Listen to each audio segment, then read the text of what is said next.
اس کے بعد ہے ہیومنسٹک پرسپیکٹیو. ہیومنسٹک پرسپیکٹیو یہ کہتا ہے کہ ہر انسان کو ضرورت ہوتی ہے کہ وہ ایک بہترین لیول تک پہنچے.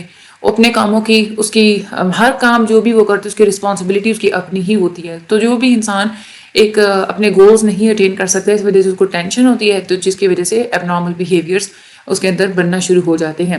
سوشو کلچرل پرسپیکٹیو یہ کہتا ہے کہ انسان جس سوسائٹی میں رہتا ہوتا ہے اس کی فیملی، انسان کے ارد گرد کا ماحول، اس کی سوسائٹی، اس کے کلچر، ان سب کی بہت زیادہ امپورٹنس ہوتی ہے. ان سب کی وجہ سے مینٹل النس ہو بھی سکتی ہے اور یہی سارے ہیلپ آؤٹ کر سکتے ہیں کسی بھی مینٹل النس کو ٹریٹ کرنے کے لیے. مینٹل ڈس آرڈرس کی اب ہم لوگ کلاسیفیکیشن کی بات کرتے ہیں. کریپلن سب سے پہلے انسان تھے جنہوں نے مینٹل ڈس آرڈرس کا ایک کلاسیفیکیشن سسٹم دیا تھا. یہ ایم سی کیوز بہت زیادہ امپورٹنٹ ہے. مختلف طریقے سے ان سارے ڈس آرڈرس کو کلاسیفائی کیا گیا ہے. مقصد اس کا یہی تھا کہ سارے کے سارے ڈس آرڈرس کو ایک کیٹیگری کی فارم میں رکھا جائے اور کلینیشینس کو ہیلپ آؤٹ ہو سکے کہ وہ مینٹل ڈس آرڈرس کو ڈائگنوز کر سکیں اور ایزیلی ڈٹرمن کر سکیں کہ کس حد تک کوئی مسئلہ ہے. کلاسیفیکیشن کے لیے 2 سسٹم استعمال کیے جاتے ہیں، DSM-4TR اور دوسرا ہے ICD. DSM-4TR کیا ہے؟ اس کا مطلب ہوتا ہے diagnostic and statistical manual of mental disorders. یہ ہر لوگوں کی ایبریویشن آتی ہے، DSM اسٹینڈ فار. ٹھیک ہے، تو آپ لوگ اس کو اچھے طریقے سے یاد کریں، diagnostic and statistical manual of mental disorders. یہ کلاسیفیکیشن سسٹم ہے جو کہ امریکن سائیکیٹرک ایسوسیشن نے کمپائل کیا تھا. تو یہ بھی آپ لوگوں کو MCQز آتا ہے. DSM-4 کس نے کمپائل کیا تھا؟ امریکن سائیکیٹرک ایسوسیشن نے. اس کے علاوہ جو ICD ہے، ICD کا مطلب ہوتا ہے international classification system of mental disorders. یہ جو ویسٹرن یورپ کے جو مینٹل ہیلتھ کے جو پروفیشنلز تھے انہوں نے یہ والا کلاسیفیکیشن سسٹم بنایا تھا. ورلڈ ہیلتھ آرگنائزیشن نے یہ والا سسٹم ڈیولپ کیا تھا. ICD ایک بڑا ہی کمپریہنسو سا کلاسیفیکیشن سسٹم تھا جس میں ہر طرح کی بیماریاں لکھی گئی تھیں. سائیکولوجیکل جتنی بھی سائیکیٹرک انالسز وغیرہ ہوتی ہیں وہ ساری اس کے اندر رکھی گئی تھیں. کافی عرصے تک، بہت سارے سالوں تک ICD-9 بہت زیادہ پاپولر رہا تھا. اسی کو ایز اے ڈائگنوسٹک سسٹم استعمال کیا جاتا تھا. پھر اس کے بعد جب DSM کو امپروو کیا گیا تھا، ریوائز کیا گیا تھا، تو DSM والے بازی لے گئے ICD کے اوپر. دونوں کے اندر کوئی زیادہ ڈفرینسز نہیں ہیں ایز سچ، بس تھوڑی بہت ان کے اندر ڈفرینسز پائی جاتی ہیں. اب اس وقت DSM-4 کو ہی سب سے زیادہ پوری دنیا میں یونیورسلی ایکسیپٹڈ ڈائگنوسٹک سسٹم مانا جاتا ہے. تو آپ لوگوں کا MCQز آ سکتا ہے کہ کون سے سسٹم کو زیادہ یونیورسلی ایکسیپٹڈ ڈائگنوسٹک سسٹم مانا جاتا ہے، تو دیٹ از اے DSM-4TR.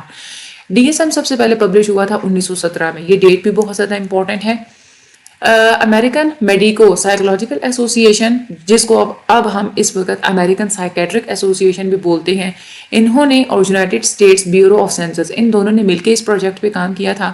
تمام کے تمام جتنے بھی ہاسپٹلائز مینٹل پیشنٹس ہوتے ہیں ان سے ایک جیسا ڈیٹا کلیکٹ کرنا اور اس کے مطابق ایک لسٹ بنانا جو کہ 59 مینٹل النیسز پر مشتمل تھی. یہ سب کچھ ان کا کام تھا. پھر بعد میں اس لسٹ کو زیادہ ایکسپینڈ بھی کیا گیا تھا. جب DSM کو دوبارہ سے پبلش کیا گیا تھا 1952 میں، تو اس میں اس لسٹ کو ایکسپینڈ کر دیا گیا تھا. سب سے پہلے DSM کے اندر 106 مینٹل النس موجود تھی. DSM-2 کو پبلش کیا گیا تھا 1968 میں. اس کے پھر مزید 12 سال کے بعد DSM-3 کو پبلش کیا گیا تھا 1980 میں. اس کے بعد پھر مزید 7 سال کے بعد DSM-3 ریوائزڈ، اس کو پبلش کیا گیا تھا 1987 میں. DSM-4 کو پبلش کیا تھا 1994 میں، یعنی کہ جو DSM-3 ریوائز تھا اس کے پھر دوبارہ سے 7 سال کے بعد. اچھا، یہاں پہ اگر ڈیٹس یاد رکھنے میں مثلاً کیونکہ یہ ڈیٹس آ سکتی ہیں، تو آپ یہ دیکھیں 1968 یاد رکھیں نا. DSM سب سے پہلے تو یہ نا کہ DSM پہلا کب پبلش ہوا تھا 1917 میں. پھر دوبارہ وہ کب ریوائز ہوا تھا 1952 میں. 1952 کے کتنے سال کے بعد؟ 16 سال کے بعد، 16 ہی بنتا ہے، ہاں 16 سال کے بعد 1968 میں DSM-2 آیا. اس کے تقریباً 12 سال کے بعد DSM-3 آیا. اس کو 7 سال کے بعد دوبارہ سے ریوائز کیا گیا، DSM-3 ریوائزڈ آ گیا. اس کے پھر دوبارہ سے 7 سال کے بعد DSM-4 آیا. DSM-4 کو ڈیولپ کرنے میں مختلف قسم کے اسپیشل 27 ممبرس اس کے اندر موجود تھے. انہوں نے 5 سال اس کے اوپر کام کیا تھا. 100 سائیکیٹرسٹ نے اس کے اندر کنٹریبیوٹ کیا تھا اور انہوں نے سب نے مل کے ڈیسائیڈ کیا تھا ڈیزیزز کے اوپر اور ڈیزیزز ریلیٹڈ جتنی بھی انفارمیشن ہوتی ہے اس کو DSM-4 کے اندر انکلوڈ کیا تھا. پھر DSM-4TR کو 2000 کے اندر پبلش کیا گیا ہے. اب تو خیر DSM-5 بھی موجود ہے. یہ آپ لوگوں کا کورس کیونکہ یہ ہینڈ آؤٹ پرانا ہے، اب اس وقت DSM-5 بھی موجود ہے. DSM-4 کے اندر تقریباً 200 سے زائد منٹل ڈس آرڈرس کی ڈیفینیشنز موجود ہیں. یہ جتنے بھی ڈس آرڈرز ہیں ان کو 17 میجر کیٹیگریز کے اندر کیٹیگرائز کیا جاتا ہے. اس میں DSM-4 میں ایک ملٹائی ایکزیل سسٹم اس میں رکھا گیا ہے. DSM-4 میں ایکزیل سسٹم تھا لیکن اب جو DSM-5 ہے اس میں ایکزیل سسٹم نہیں ہے. DSM-4 کے اندر 5 ایکسس رکھے گئے تھے, یعنی کہ 5 طرح کی انفارمیشن تھی. ہر ایکسس میں مختلف قسم کی انفارمیشن تھی اور کہا یہ جاتا تھا کہ انہی 5 قسم کی انفارمیشن کو یوز کرتے ہوئے پیشنٹ کے اندر پائے جانے والی ڈس آرڈرس کو ڈائگنوز کرنا چاہیے. ایکسس 1 کے اندر کلینکل ڈس آرڈر ساری لکھی ہوئی ہیں, ٹھیک ہے. یہ بہت زیادہ امپورٹنٹ ہے. ایکسس 1 میں کیا ہے, ایکسس 2 میں کیا ہے, بہت زیادہ امپورٹنٹ ہے. ایکسس 2 کے اندر وہ والی پرابلمس ہیں جو کہ زیادہ لانگ اسٹینڈنگ ہوتی ہیں, جو کہ زیادہ عرصے تک پائی جاتی ہیں, وہ والی ایکسس 2 کے اندر موجود ہیں. ایکسس 3 کے اندر جنرل جو میڈیکل کنڈیشنز ہوتی ہیں جو کہ سائیکولوجیکل ڈس آرڈر کے ساتھ جڑی ہوئی ہوتی ہیں وہ ساری اس کے اندر لکھی ہوئی ہیں, یعنی کہ نفسیاتی مسئلے کی وجہ سے کوئی اور جو ہے نا کوئی جسمانی بیماری ہو جانا وہ اس کے اندر موجود ہے. اس کے بعد ایکسس 4 کے اندر جو سائیکو سوشل اور انوائرمنٹل پرابلمس کے بارے میں لکھا ہوا ہے جو کہ انسان فیس کر رہا ہوتا ہے, کیونکہ ہمارا جو انوائرمنٹ ہوتا ہے وہ بہت زیادہ افیکٹ کرتا ہے کسی بھی مینٹل ڈس آرڈر کے کورس کے ٹریٹمنٹ کو اور اس کی ڈائگنوسس کو. اور ایکسس 5 کے اندر گلوبل اسیسمنٹ آف فنکشننگ یہ والا جو ہے نا وہ لکھا ہوا ہے. اچھا, اس میں جو کیٹیگریز ہیں DSM-4 کے اندر ڈس آرڈرس کی 9 جو ہے نا وہ ویسے اس کے اندر میجر کیٹیگریز رکھی گئی ہیں. اینزائٹی ڈس آرڈرز, اس کیٹیگری کے اندر اینزائٹی سے ریلیٹڈ جتنی بھی ڈس آرڈرز ہوتی ہیں وہ ساری رکھی گئی ہیں. اس کے بعد ہے somatoform dish orders, ڈسوسیٹیو dish orders, mood dish orders, schizophrenia, personality dish orders, sexual disorders, substance related disorders, delirium, dementia, amnesia and other cognitive disorders. اب ہم لوگ ان ساری کیٹیگریز کو باری باری اس کو ہم لوگ پڑھتے ہیں. آپ لوگوں کی ویسے بک کے اندر کوئی 5 سے 6 ہی انہوں نے زیادہ تر یہاں پہ الیبریٹ کی ہوئی ہیں آئی تھنک سو. اچھا, اینزائٹی ڈس آرڈرس کی سب سے پہلے بات کرتے ہیں. یہ وہ ڈس آرڈر ہوتی ہے جس میں اینزائٹی کی وجہ سے انسان کو روٹین کے کاموں میں رکاوٹوں کا سامنا کرنا پڑتا ہے. اینزائٹی ہوتا کیا ہے؟ بعض دفعہ ایسا ہوتا ہے کوئی ایسا تھریٹ جو کہ ریئلٹی میں پایا جاتا ہے یا ہم لوگ خود کوئی امیجن کر لیتے ہیں کوئی ایسا خطرہ چاہے وہ ریئلٹی میں نہیں بھی پایا جاتا. اس کی وجہ سے ہماری ڈیلی فنکشننگ ہیمپر ہوتی ہے بہت زیادہ, انسان بہت زیادہ پریشان ہوتا ہے, ان ایزی فیل کرتا ہے. اس ساری سچویشن کو ہم لوگ اینزائٹی بولتے ہیں. اینزائٹی کیوں ہوتی ہے؟ اینزائٹی اس وجہ سے بھی ہو سکتی ہے کہ اصل میں ایکچوئل میں کوئی ایکسٹرنل ریزن موجود نہیں ہوتا, لیکن پھر بھی ہم لوگ اینزائٹی کا شکار ہو جاتے ہیں اور اس حد تک ہو سکتے ہیں کہ انسان کی روٹین کی جو نارمل جو فنکشننگ ہوتی ہے نا وہ افیکٹ ہو جاتی ہے. تب ہم لوگ کہیں گے کہ اس کو اینزائٹی ڈس آرڈر ہے. ویسے اگر کبھی کبھار ہوتا ہے نا تھوڑی بہت اینزائٹی تو وہ تو ایک الگ چیز ہے, کیونکہ اسٹریس ایک ایسی چیز ہے کہ ہر انسان کی زندگی میں آتی ہے تو اس کی وجہ سے اینزائٹی بھی اس کو ہوتی ہے. لیکن کوئی انسان ہوتے ہیں نا کہ کوئی اسٹریس ریلیٹڈ فیکٹر کو پایا ہی نہیں جاتا, کوئی وجہ ہی نہیں پائی جاتی, پھر بھی وہ اینزائٹی کا شکار ہوتا ہے. اسٹریس آپ لوگوں کو پتہ ہے کہ انسان کی مختلف زندگی میں ڈیلی روٹین میں مختلف قسم کے اسٹریسز کا ہمیں سامنا کرنا پڑتا ہے, لیکن ہم اس اسٹریسز کا ریئیکشن کیسے دیتے ہیں, ہم ریئیکٹ کیسے کرتے ہیں, یہ ہر انسان مطلب انڈیویجول ٹو انڈیویجول یہ چیز ویری کرتی ہے. اینزائٹی کہہ سکتے ہیں کہ اسٹریس کی وجہ سے ہی ایک پایا جانے والا ایک ریئیکشن ہوتا ہے. اب ہوتا یہ ہے کہ ہم اینزائٹی ہمارے اندر ڈیولپ ہوگی یا نہیں ہوگی, یا کس حد تک ڈیولپ ہوگی, یہ ایک تو ڈیپینڈ کرتا ہے کہ اسٹریس کس قسم کی تھی. ایک دوسری چیز اس کے اوپر بھی ڈیپینڈ کرتا ہے کہ انسان کی فیملی ہسٹری کیا ہے, تھکاوٹ, اوور ورک اور انسان کی مختلف مسئلوں کو کوپ کرنے کی جو جتنی بھی اسٹریٹجیز وہ استعمال کرتا ہے, ان ساری چیزوں کے اوپر ڈیپینڈ کرتا ہے کہ انسان کے اندر اسٹریس ہوگی یا نہیں ہوگی. اسٹریس کے کچھ سمٹمس ہوتے ہیں. ایک تو یہ ہے کہ سلیپ لیسنس, یعنی کہ اس کو نیند میں مسئلہ ہو, یا تو نیند نہیں آئے گی, اگر آئے گی بھی تو بار بار آنکھ کھلے گی, سکون کی نیند نہیں آئے گی. ہیڈ ایک یعنی کہ سر میں درد ہوگا. ٹویچنگ اینڈ ٹریملنگ یعنی کہ کپ کپ آنا, ٹھیک ہے, یہ اس کو ہوگا. اچھا, ڈرائی ماؤتھ, منہ کا گلے کا خشک ہو جانا, منہ کا خشک ہو جانا. میموری پرابلمس ہوں گی. نائٹ میئرس یعنی کہ رات کو خواب آنا, خاص طور پہ ڈراؤنے خواب آنا جو کہ انسان کو نیند سے جگا دیتے ہوں. اریٹیبلٹی, فیٹیگ, تھکاوٹ, سویٹنگ, پسینہ آنا, مسل ٹینشن, پٹھوں میں کھچاؤ محسوس ہونا, اور انسومنیا یعنی کہ نیند نہ آنا. یہ والے سارے فیکٹرز ہوتے ہیں جو کہ اسٹریس میں سمٹمز ہوتے ہیں جو کہ پائے جاتے ہیں. یہ سارے سمٹمز آپ لوگوں نے اچھے طریقے سے اپنے مائنڈ میں رکھنے ہیں. وجوہات کیا ہوتی ہیں اسٹریس کی؟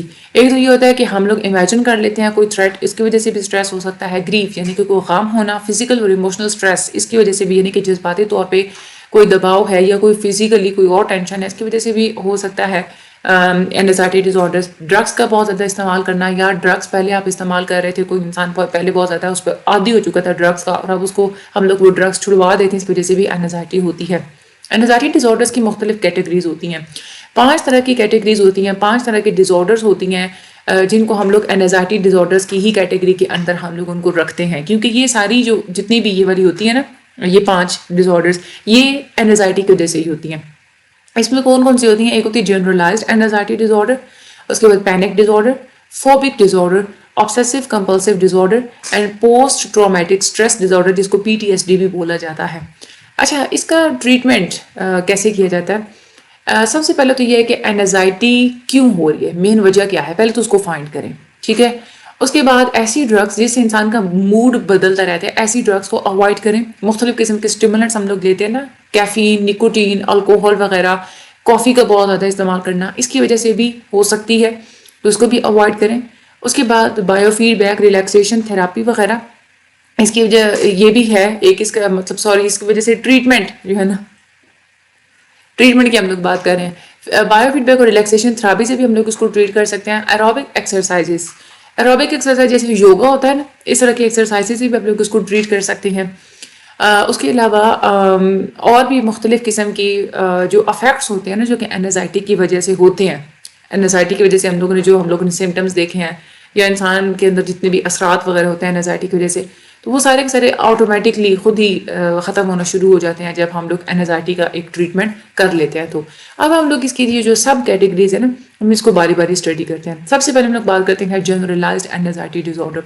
یہ زیادہ لمبے عرصے تک چلنے والی اور کنٹینیوسلی انزائٹی ہوتی ہے, انسان فیس کرتا ہے, اس کو پریشانی رہتی ہے, زیادہ لمبے عرصے تک ہوتی ہے اور کنٹینیوسلی ہوتی ہے, اور انسان بہت زیادہ ٹینس فیل کرتا ہے, اور اس کا جو آٹونومک نروس سسٹم ہوتا ہے وہ اراؤزل میں ہی رہتا ہے زیادہ تر. یہ دائمی ایک سمجھی جاتی ہے انزائٹی ڈس آرڈرز میں, کرونک فارم جو ہے وہ سمجھی جاتی ہے, یعنی کہ پرماننٹ سمجھی جاتی ہے, زیادہ لمبے عرصے تک چلتی ہے. اور یہ زیادہ تر ہوتی ہے کہ انسان, کوئی بھی بچہ ہے نا, اس نے خاص طور پہ اگر کوئی ایسا انوائرمنٹ دیکھا تھا جو کہ اچھا نہیں تھا, مطلب اس کو بہت زیادہ اگنور کیا گیا تھا, تو اس کی وجہ سے بھی وہ جو ایک انزائٹی کا شکار ہوتا ہے, تھرو آؤٹ دا لائف اس کے ساتھ پھر یہ چیز چلتی ہے. بچپن میں ہم بچے کی کیسے پرورش کرتے ہیں, اس کا اثر انسان کی تھرو آؤٹ دا لائف پوری زندگی پہ ہوتا ہے. خیر, اس کے اندر جو کازز ہیں, ایک تو یہ کہ ہیریڈیٹی کاز ہو سکتا ہے, وراثتی کچھ اس میں کازز وجوہات ہو سکتی ہیں. دوسرا یہ کہ انسان کی یہ جو ڈس آرڈر ہوتی ہے نا, بہت بچپن میں, یعنی کہ شروع کے جو ہماری ایج کے جو سال ہوتے ہیں اس میں یہ ڈیولپ ہوتی ہے, لیکن اس کے سمٹمز آہستہ آہستہ سامنے آتے ہیں, ایک دم سے سامنے نہیں آتے. اس میں ٹریٹمنٹس کیسے کیسے ہم لوگ اس کا کر سکتے ہیں؟ سائیکو تھراپی کا استعمال کر سکتے ہیں, میڈیسنس کا بھی استعمال کیا جاتا ہے, ایکسپوجر تھراپی, بیہیورل تھراپی اور کوگنیٹیو بیہیورل تھراپی, ان سب کا ہم لوگ استعمال کرتے ہیں. ان ساری کی ساری تھراپیز کو بھی ہم لوگ آگے چل کے باری باری اسٹڈی کریں گے. اس میں جو سمٹمز ہوتے ہیں, انسان ریلیکس نہیں فیل کرتا, انسومنیا ہوتا ہے, ٹریمبلنگ, مسل ٹینشن, ہیڈ ایک, سویٹنگ, ٹویچنگ, ٹریمبلنگ, ٹائرڈنس فیل ہوتی ہے, یعنی کہ تھکاوٹ محسوس ہوتی ہے, اور ڈپریشن وغیرہ اس کو فیل ہوتی ہے. یہ سارے سمٹمز بھی آپ کے مائنڈ میں ہونے چاہیے. آگے ہم لوگ چلتے ہیں پینک ڈس آرڈر کی بات کرتے ہیں. یہ دوسری کیٹیگری ہے جو کہ انزائٹی ڈس آرڈرز میں آتی ہے. یہ وہ ڈس آرڈر ہے جس میں انزائٹی جب بھی انسان کو ہوتی ہے نا, اس کو پینک اٹیکس ہوتے ہیں. پینک اٹیکس کیا ہوتے ہیں, ان کے ہم لوگ سمٹمز آگے چل کے دیکھتے ہیں. یہ جب دورہ ہوتا ہے ایک انسان کو پڑتا ہے نا, یہ کچھ سیکنڈز تک بھی ہو سکتا ہے اور کچھ گھنٹوں تک بھی جا سکتا ہے. پینک اٹیکس ایک دم سے ہوتے ہیں, پہلے انسان پریڈکٹ بھی نہیں کر رہا ہوتا کہ اس کو پینک اٹیک ہوگا. یا تو یہ انزائٹی کی وجہ سے ہوں گے, یا تو کوئی فزیولوجیکل مینیفیسٹیشنز کی وجہ سے, یعنی کوئی فزیکلی کچھ ایسی چیزیں ہیں جس کی وجہ سے اس کو ہو سکتا ہے. ایسا بھی ہو سکتا ہے کہ ایک انسان ہے نا, اس کو پینک اٹیک ہوتا ہے ایک طرح ایک خاص قسم کی سچویشن میں جانے کی وجہ سے, ٹھیک ہے, تو جب وہ سچویشن میں دوبارہ جائے گا اس کو پینک اٹیک ہوگا.